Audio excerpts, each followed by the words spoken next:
Os Bernardos 2, Unilog.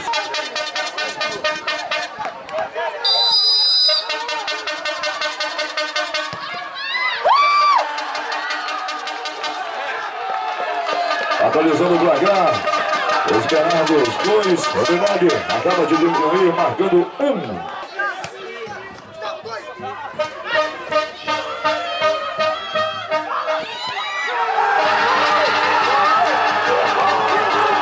E no placar, tudo igual.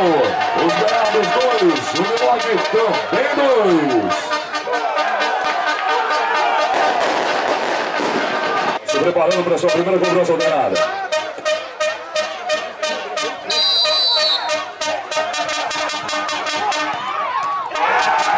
E convertendo.